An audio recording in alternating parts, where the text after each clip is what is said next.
the Sunday Connection video, we learned that the reason that Luke wrote this book for his friend Theo, he wrote out the story of Jesus, is because, like he says in verse 4, he wants to be sure that his friend Theophilus may know the certainty of the things that you have been taught. That's what he says to Theo.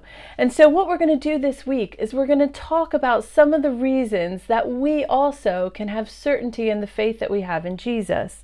Now, Luke begins his account for his friend in maybe an unusual place, because he actually begins by telling about the births of two significant people. First, John, who became known as John the Baptist, and Jesus. And Jesus and John, some of you might not know, were actually cousins. So there's a reason that they were linked together. But he begins, long before Jesus ever began his ministry, he begins this story about Jesus with the births of these two people. And today we're going to focus specifically on when the birth of John the Baptist was announced. And it's an interesting story because you might have guessed that Theophilus is not a Jewish name. He wasn't a Jew. And yet the story that Luke starts with, John's announcement story, is a very Jewish traditional story. His father, Zechariah, was a priest.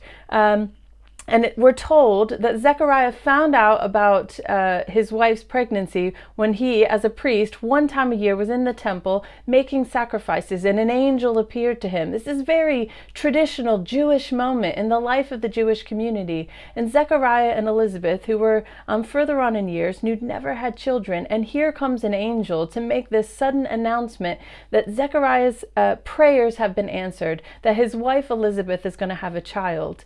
And maybe not surprising, Zechariah responds with some uncertainty, which I think is a helpful thing, because maybe Theophilus, when he's reading this story, is also feeling some uncertainty. Maybe you and I, when we think about the story of Jesus, at moments we can understand how Zechariah felt and think, yeah, is this real? Can I really trust this? Is this true?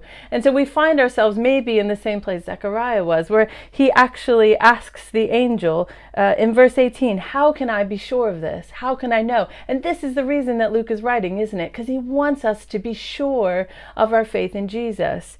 But what's interesting about this is that I think Zechariah's uncertainty is not only because he was praying for a child and it was so difficult to believe that God was going to answer his prayer, but actually that Zechariah's prayer was probably for something much deeper, and that what the angel says about this child that is supposed to be born speaks to this deeper issue. You see, in sentence 17 of chapter 1, the angel says that this child, John, who's going to be born to Zechariah and Elizabeth, is going to make ready a people prepared for the Lord. This is a reference to the fact that after 400 years of silence, 400 years of the nation of Israel waiting for God to do what he had promised to do, finally the first word comes, and though they've prayed and prayed and waited, it's with some amount of uncertainty that Zechariah says, is this really true? Are you really finally going to send a Messiah, a rescuer, to save the nation of Israel? And is my son, is my child really going to be the first sign that you're keeping this promise? This was the deep-rooted uncertainty that Zechariah had. And even his question, Luke poses for the specific purpose of beginning to help us to realize that we can have confidence, that we can be certain of our faith.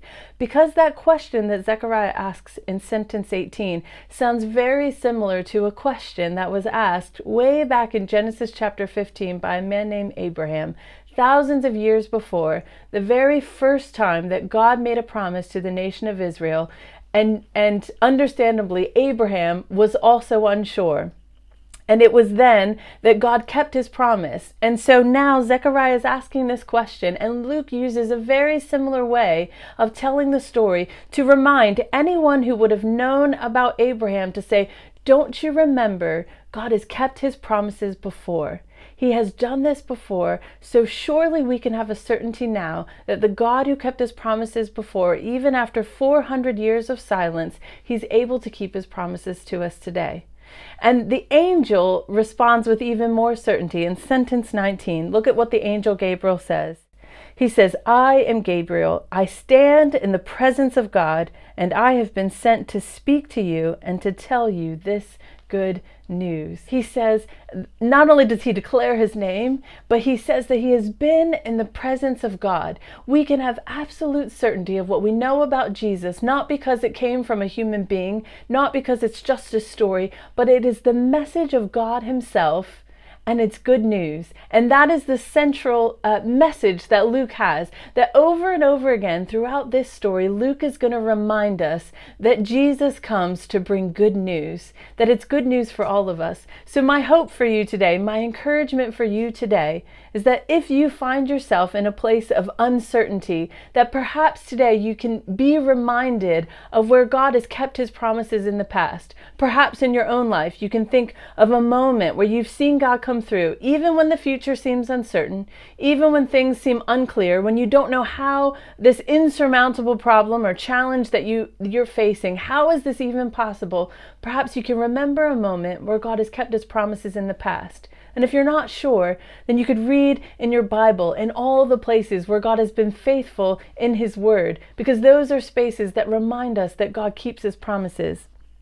And of course, we can be confident that the story of Jesus is always good news.